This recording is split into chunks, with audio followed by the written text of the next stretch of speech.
set the expectation with your customers, with the team you manage, with your manager. Set those and we don't do it. It's the same thing with your kids. You got to set the expectation. If it changes, it changes. Okay, and that's going to happen sometime, but you got to set it as much as possible. Welcome to the Business of Parenting podcast. Tune in as we discuss the principles of successful parenting as a business professional. Here's your host, Jason Harris.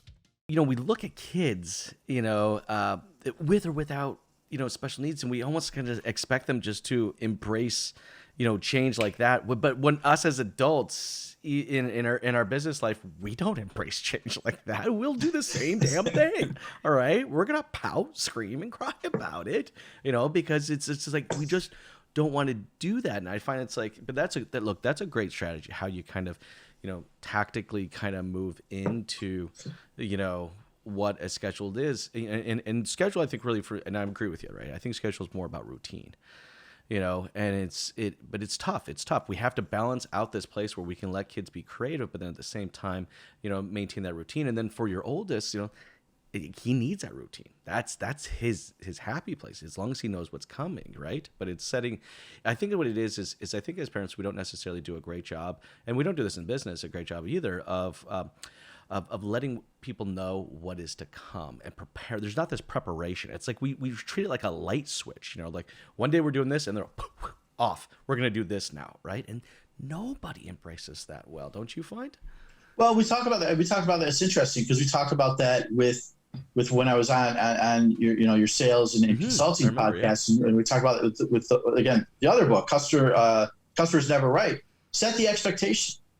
And so many times we don't do that in business, right? We don't. We've made a change. We have this product right now. You see it a lot with supply chain. Well, this product is going to be late, and we know it, but we don't take the time to alert the customer. How do you not do that?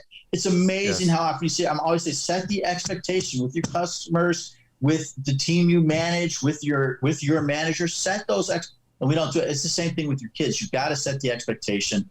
If it changes, it changes. Okay, and that's going to happen sometime, but you got to set it as much as possible. And a great example, and set it like a kid. Think from like a kid's perspective. I found this to be helpful, right? We all forget. We think we remember, but we forget what it's like to be a kid. You say like 1 minute, I'll be there in a minute. Well, a minute to a kid is like 3 hours. I mean, it takes forever. And so we've actually scheduled in, for example, we schedule in the fun, so to speak. So schedule the fun. And maybe that doesn't sound fun. Well, that's not fun if you schedule the fun. We're not saying you can't do fun things outside of it, but by scheduling it helps them. Thanks for tuning in to the Business of Parenting podcast with your host, Jason Harris. Don't want to miss new content? Be sure to check out the full podcast library at strategywithjason.com to stay in the know. Remember to like, comment, and subscribe. Happy podcasting.